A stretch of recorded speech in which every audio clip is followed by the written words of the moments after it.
Assalamualaikum warahmatullahi wabarakatuh. Nama saya Muhammad Syami bin Sofian dari kelas CTU 552K. Kumpulan 9 akan memulakan pembentangan yang bertajuk Cabaran Umat Islam Era Moden. Seperti yang kita tahu, Islam adalah agama yang sangat fleksibel selari dengan perubahan zaman.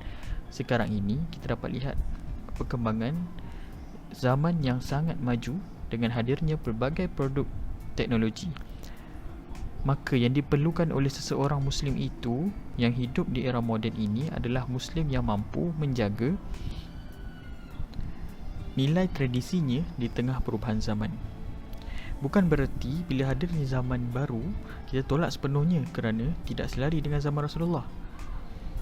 Manusia yang hidup ataupun Muslim yang hidup di zaman moden ini mampu menghadirkan nilai iman dan Islam kuat dalam dirinya dan dia tetap mengikut perubahan zaman. Al-Imam Al-Ghazali pernah berkata dalam kitabnya tentang Al-Khuluq, iaitu akhlak, salah jika seorang Muslim hidup di era moden ini kerana atas nama tuntutan kehidupan moden, lalu dia meninggalkan akhlak. Kerana apa? Akhlak adalah pengukur iman dan Islam terhadap sesama manusia. Baiklah, kita akan terus ke tajuk, iaitu apakah cabaran yang perlu dihadapi bagi umat Islam yang hidup di era moden ini. Jadi dalam pembentangan ini kita dapat lihat apakah cabaran yang perlu dihadapi oleh umat Islam yang hidup di zaman moden ini. Kita akan lihat dari segi budaya hedonisme, hak kesamarataan di antara lelaki dan wanita, dan juga pengaruh barat. Baiklah, bagi melanjutkan pembentangan ini, saya akan memberikan kepada pembentang seterusnya. Terima kasih. Assalamualaikum. Hari ini saya akan menjelaskan tentang budaya hedonisme. Saya akan menjelaskan budaya hedonisme ini daripada segi maksud, implikasi dan juga puncanya. Pertama sekali, kita hendaklah memahami maksud hedonisme terlebih dahulu. Hedonisme bermaksud kepuasan dan kenikmatan menjadi tanda ukur dalam melakukan sesuatu perkara.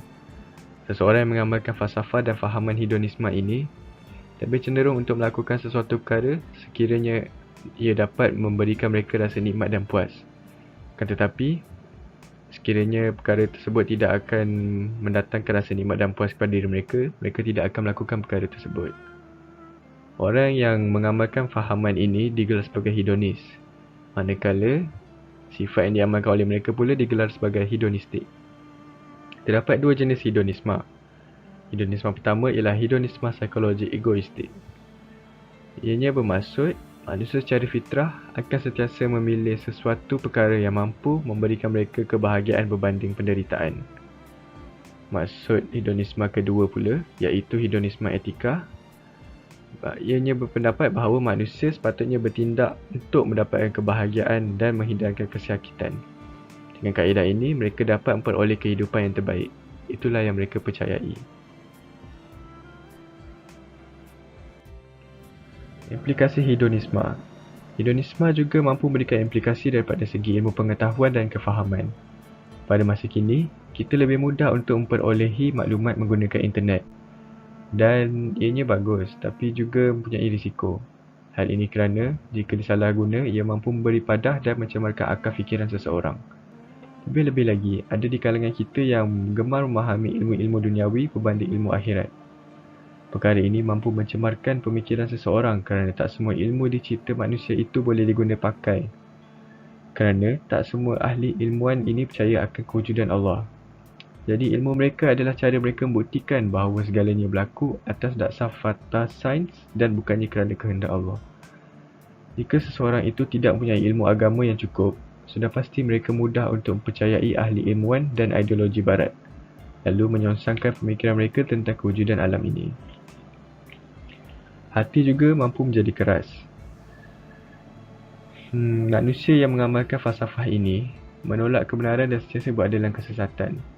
Ia menjadikan hati manusia menjadi kasar, hilang kepekaan dan merosakkan fitrah manusia. Malah ia turut menyebabkan manusia bersikap sombong terhadap hidayah dan berdegil di atas kepalsuan. Golongan ini tertipu dengan nilai-nilai yang palsu dan nikmat-nikmat yang fana. Mereka terpedaya dengan kekayaan dan kekuatan yang ada pada diri mereka. Budaya hedonisme menetapkan keseronokan dan kepuasan sebagai matlamat utama kehidupan. Konsep budaya hedonisme ini menekankan kepada pegangan falsafah hidup yang mementingkan kebebasan manusia yang bertuhankan hiburan. Seterusnya, ia juga mampu menggalakkan seseorang itu melakukan kegiatan tidak berfaedah. Hedonisme juga menggalakkan kegiatan tidak berfaedah kerana fahaman ini hanya menekankan konsep duniawi semata-mata dan menolak kewujudan hari akhirat. Orang yang mengamalkan falsafah ini memikirkan bahawa tiadanya hari pembalasan dan mereka menjadikan dunia ini tempat untuk mereka berfoya-foya. Hiburan lebih penting bagi mereka, jadi aktiviti seperti minum arak, berjudi, saiz rambang, pergi kelab malam dan lain-lain menjadi keutamaan hidup bagi mereka. Ini pula ialah punca-punca hedonisme. Pertama ialah globalisasi. Globalisasi atau dunia tanpa sempadan adalah satu manifestasi yang muncul akibat berlakunya pertembungan budaya antara Islam dengan Barat. Dunia tanpa sempadan yang diperkenalkan oleh Barat bermatlamat untuk menguasai dunia termasuklah negara-negara Islam. Globalisasi juga merupakan satu proses penggabungan pelbagai bangsa, ekonomi, politik dan sosial yang dikuasai kuasa besar demi mengecapi dunia tanpa sempadan, pasaran ekonomi bebas dan juga terbuka. Seterusnya ialah media massa. Media massa merupakan cara paling berkesan untuk merosakkan masyarakat kerana ia dapat berkomunikasi dengan berjuta-juta manusia di dunia ini dengan pelbagai bentuk program dan rancangan. Masyarakat kini lebih gemar mencari perkara yang mampu menghiburkan mereka berbanding mencari sesuatu yang berilmiah. Setengah pihak juga memperalatkan media massa terutamanya internet sebagai tempat menyalurkan gambar dan adegan lucah. Contohnya, menggunakan saluran media massa seperti media akhbar, radio, televisyen dan filem untuk meracuni pemikiran manusia. Ini juga menyumbang kepada mengapa masyarakat kita sekarang terjerumus ke dalam fahaman dan falsafah hedonisme. Assalamualaikum warahmatullahi wabarakatuh. Nama saya Muhammad Sakim bin Azmi. Okey, hari ini kita akan membincangkan salah satu cabaran yang amat penting pada waktu ini untuk umat Islam, iaitu hak kesamarataan di antara lelaki dan wanita. Okey, apa itu hak? Hak itu adalah satu keistimewaan yang akan diberikan kepada sesebuah jantina itu untuk terus bergerak dan untuk membuatkan sesuatu. Okey, dalam cerita ini kita akan membincangkan bagaimana wanita sebenarnya dalam hak kesamarataan ini. Wanita adalah sebuah jantina yang sering ditindas dan tidak diberi hak yang sama rata oleh pihak lelaki dan ataupun mana-mana pihak. Okey. Seperti kita tahu Islam amat mementingkan kesamaratan hak, iaitu gender equality kepada semua orang. Kerana gender equality amatlah penting supaya semua jantina, kedua-dua jantina ini mendapat peluang yang amat besar untuk mereka terus hidup dalam kehidupan ini. Okay. Bagaimana benda ini boleh berlaku? Sebenarnya ia telah dimulakan pada zaman dahulu. Okay, pada zaman dahulu wanita-wanita ini terlebih sekali oleh para lelaki. Wanita ini juga dianggap sebagai objek untuk pemuas nafsu mereka, dan mereka menganggap wanita ini sebagai lemah dan tidak mampu buat apa-apa. Mereka juga menganggap wanita ini sebenarnya tidak boleh diberi keistimewaan. Okey, dan juga wanita ini juga tidak memberi kebaikan apa yang mereka mampu buat. Itulah pemikiran orang pada waktu dahulu. Okey, yang keduanya adalah penyelesaian ini juga telah dilakukan oleh setengah negara Arab yang masih ada sekarang. Okey, mereka membuat undang-undang yang amat berat kepada wanita. Contohnya, mereka menghukum para wanita sepertinya tidak boleh memandu dan sebagainya. Ada setengah negara Arab seperti Iran tidak memberi mereka untuk memakai hijab. Itu sebenarnya adalah satu penindasan hak kepada wanita Muslim, dan sebenarnya aurat itu adalah wajib untuk wanita Muslim untuk memakai, untuk menutup. Okey, yang ketiga adalah kewujudan patriarki. Okey, patriarki ini adalah salah satu sistem pemerintahan dan kekuasaan yang dimiliki oleh lelaki. Lelaki dalam konteks ini adalah mereka mendominasi semua pemerintahan dan kekuasaan ini. Maksudnya segala decision making semuanya akan dilakukan oleh lelaki. Dan juga sebenarnya amalan patriarki ini ataupun kewujudan patriarki ini sebenarnya untuk merendahkan martabat wanita. Dan juga patriarki ini sebenarnya amalan untuk menyanjung lelaki, iaitu mereka menganggap lelaki ini salah satu kepala yang amat hebat, jantina yang amat hebat pada waktu dahulu. Okey, kesan penindasan hak ini kepada wanita. Okey, ini sebenarnya memberikan impak yang amat hebat kepada wanita kerana penindasan hak ini tidak membenarkan wanita untuk terus bersorak. Mereka juga sebenarnya menginginkan apa yang mereka nak, tapi di atas penindasan hak wanita ini mereka tidak mampu bersorak apa yang mereka mahukan. Okey, mereka juga dinafikan hak untuk bekerja. Pada zaman sekarang kita boleh lihat sekarang ni pekerjaan banyak didominasi oleh lelaki dan wanita tidak mendapat kerja kerana kuotanya terlalu sedikit. Sedangkan wanita juga mempunyai kemahiran dan sama juga dengan lelaki. Okey, yang ketiga adalah mereka juga tidak diberi bantuan ekonomi. Sebagaimana kita tahu, lelaki semestinya perlu menjara keluarga, tapi mereka banyak mendapat bantuan ekonomi oleh pihak komuniti dan kerajaan. Tapi mengapa wanita tidak mendapatkan bantuan ekonomi? Dan juga yang kedua adalah tidak mendapat kelebihan seperti lelaki. Tidak mendapat kelebihan seperti lelaki ni kerana ialah mereka juga tidak diberikan peluang untuk mengumpul harta dan sebagainya. Di atas penindasan hak-hak wanita ini ataupun ketidaksamarataan hak wanita dan lelaki adalah wujudnya satu gerakan yang memperjuangkan hak wanita, iaitu feminis ataupun gerakan feminisme. Okey. Feminisme ini sebenarnya telah dimulakan di negara Arab untuk memperjuangkan hak wanita yang amat tidak adil terhadap mereka. Mereka memperjuangkan hak dari segi pendidikan, ekonomi, pekerjaan dan sebagainya. Dan mereka mempersoalkan mengapa terdapat perbezaan perlakuan mengikut set rejim. Maksudnya, di antara lelaki dan wanita, mengapa terdapat lainan yang amat berbeza di antara lelaki wanita. Mengapa lelaki mendapat lebih dan mengapa wanita mendapat benda yang amat kurang daripada lelaki.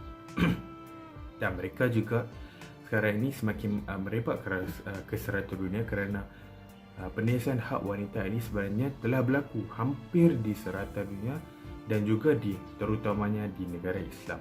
Sebenarnya gerakan feminis ini amatlah baik kerana ia memperjuangkan hak wanita. Kita tahu sebenarnya Islam amat-amatlah memandangkan martabat wanita, iaitu martabat wanita ini sebenarnya amat tinggi dalam Islam. So, dalam Islam juga tidak ada sebenarnya ada penindasan hak kepada wanita. Sepertinya kita ambil gerakan feminisme Islam di Malaysia, iaitu Sister in Islam, iaitu SIS. Mereka satu organisasi yang terkenal di Malaysia. Okay. Mereka memperjuangkan hak wanita Islam. Dan mereka sebenarnya berlantang kuat dan menyoalkan lebih lagi kepada Kementerian Agama ke atas ketidakadilan kepada wanita Islam. Sepertinya mereka menyoalkan bahawa lelaki mendapatkan poligami sedangkan wanita tidak mampu berkahwin banyak dan seterusnya. Mereka menyoalkan mengapa wanita perlu berkahwin dengan lain jantina. Pada pendapat mereka, wanita juga perlu diberikan hak untuk berkahwin dengan lain sesama janda. Dan yang ketiga adalah kebanyakannya pandangan mereka bertentangan dengan syariat Islam. Gerakan feminisme Islam di Malaysia ini sebenarnya ada yang bagus dan ada yang buruk. Tetapi pandangan mereka kebanyakannya pandangan yang bertentangan dengan syariat Islam. Dan yang terbaru, Sister in Islam ini ataupun SIS, mereka menyuarakan pendapat mengapa wanita tidak dibenarkan untuk menjadi imam kepada lelaki. Mengapa lelaki boleh jadi imam dan sedangkan wanita tidak boleh jadi imam? Itu menunjukkan betapa pandangan mereka ini sebenarnya amat sesat dan menunjukkan ia betul-betul cabaran untuk mendapatkan hak yang sama rata dalam Islam ini. Dan di dalam Malaysia ini sebenarnya hak sama rata itu telah digunakan pakai sejak zaman dahulu, tapi terdapat pelbagai hak sama rata yang sebenarnya yang melanggar syariat Islam tidak patut disuarakan dan tidak patut diambil tahu untuk dilaksanakan. Assalamualaikum warahmatullahi wabarakatuh. Nama saya Iskandar Reza bin Isa dari kelas BA 2472C. Saya akan membentangkan tentang bahagian saya, iaitu pengaruh barat. Isi-isi yang saya akan bentangkan ialah faktor-faktor isu pengaruh barat, kesan-kesan dia dan contoh-contoh. Saya akan menerangkan tentang faktor-faktor isu budaya barat. Pertama sekali, pengaruh media massa. Remaja lebih dipengaruhi oleh budaya barat dan lebih-lebih lagi kini melimpah ruah di Malaysia melalui gadget yang mereka ada sekarang. Sosial media barat yang memaparkan gejala negatif seperti keganasan, pornografi dan budaya hidup yang lebih ekstrim. Institusi kekeluargaan pula, kesibukan ibu bapa menjadi penghalang untuk mengambil berat hal anak-anak mereka. Selain itu, ibu bapa yang sikap tidak mengambil tahu menyebabkan anak-anak mereka bebas tidak dipantau. Oleh itu, ibu bapa haruslah mengamalkan masa yang berkualiti dengan anak-anak mereka sendiri dan seharusnya mempunyai masa untuk berkomunikasi dan mengambil tahu tentang perihal anak-anak mereka. Untuk kesan isu budaya barat, pertama sekali, pemakaian mengikut budaya barat. Isu budaya barat dari segi pakaian adalah remaja yang meniru pakaian budaya barat yang dipandang rendah terhadap orang di sekelilingnya dan tidak dihormati oleh orang lain. Dalam Islam, perempuan wajib menutup aurat dari hujung kaki hingga ke kepala kecuali meninggalkan muka dan tapak tangan. Manakala lelaki haruslah menutup aurat dari pusat hingga ke lutut. Oleh itu, remaja haruslah dipupuk dari awal untuk menutup aurat supaya tidak memakai pakaian yang menjolok mata agar dihormati oleh masyarakat. Untuk kesan kedua, iaitu keruntuhan akhlak. Keruntuhan akhlak akan memberikan kesan yang sangat besar dalam masyarakat. Jatuh bangunnya negara, agama dan bangsa dapat dilihat dari segi akhlak dalam masyarakat itu sendiri. Tidak dinafikan, akhlak remaja pada hari ini sangat membimbangkan. Budaya kuning dan pengaruh budaya barat sudah meresap masuk dan menjadi para ikutan remaja sekarang. Kiranya hal ini tidak dibendung oleh pihak berwajib, maka tidak hairanlah pada masa akan datang masyarakat akan hancur dan keruntuhan akhlak remaja-remaja Melayu terutamanya akan merosak dan binasa. Untuk contoh-contoh isu budaya barat, pertama sekali budaya hedonism. Hedonism ialah pegangan atau pandangan hidup yang mementingkan keseronokan atau kesenangan hidup. Seorang hedonism adalah orang yang mengejar kebahagiaan dan mencari perasaan-perasaan yang menyenangkan, yang nikmat sebanyak mungkin dan menghindari perasaan-perasaan yang tidak enak. Dalam demikian akan ada banyak orang yang akan lari dari kenyataan dalam menghadapi kehidupan yang kian semakin sulit. Untuk contoh kedua, isu hiburan. Hiburan yang diharamkan adalah yang berlawanan dengan batas syarak seperti percampuran lelaki dan perempuan yang bukan muhrim, disertai dengan minuman keras dan haram iaitu arak. tarian yang menggairahkan, ayat-ayat yang mengandungi unsur lucah yang membawa kepada kelalaian sehingga tak abai perkara-perkara fardu dan lain-lain. Begitu juga dengan hiburan secara berterusan siang dan malam kerana ia akan membawa kepada terabai perkara-perkara fardu. Islam tidak menolak hiburan, tetapi perlu dikawal dengan kawalan tertentu agar tidak memusnahkan perkara-perkara daruriyat di dalam syariat. Assalamualaikum warahmatullahi wabarakatuh. Nama saya Muhammad Nakib Ashraf bin Azman, dan saya akan meneruskan pembatangan ini dengan menerangkan isi-isi kandungan di dalam bahagian penutup. Seperti yang anda tahu, tajuk pembatangan kumpulan kami adalah cabaran-cabaran yang perlu dihadapi oleh umat Islam di dalam zaman moden. Dalam bahagian penutup, saya akan menerangkan tentang bagaimana umat Islam boleh tangani cabaran-cabaran di zaman moden dan kenapa mereka perlu bersedia hadapi cabaran-cabaran tersebut. Di dalam poin yang pertama menjawab persoalan bagaimana umat Islam boleh tangani cabaran-cabaran di zaman moden.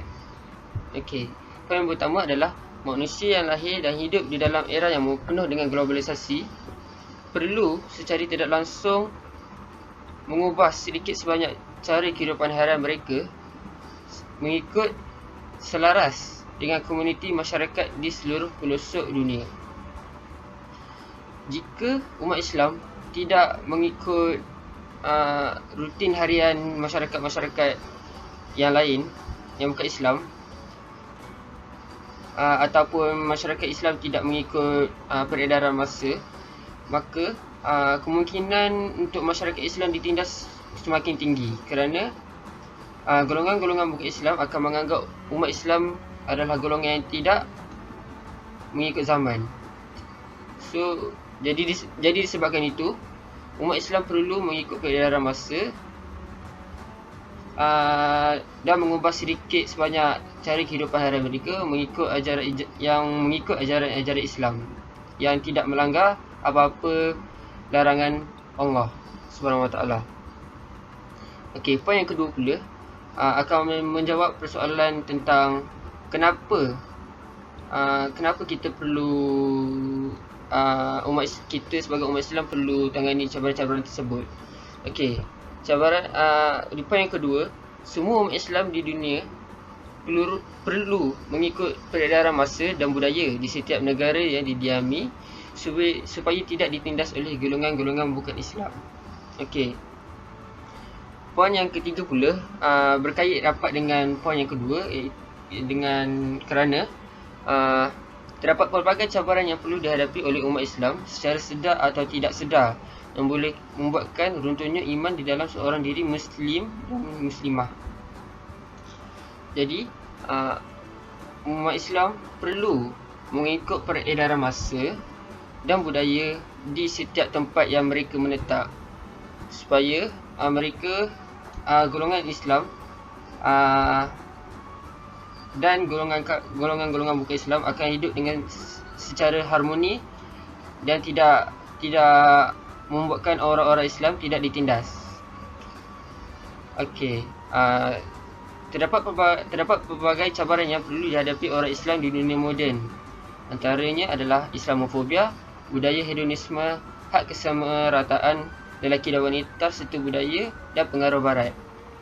Okey, sekian itu saja daripada saya. Terima kasih. Assalamualaikum warahmatullahi wabarakatuh.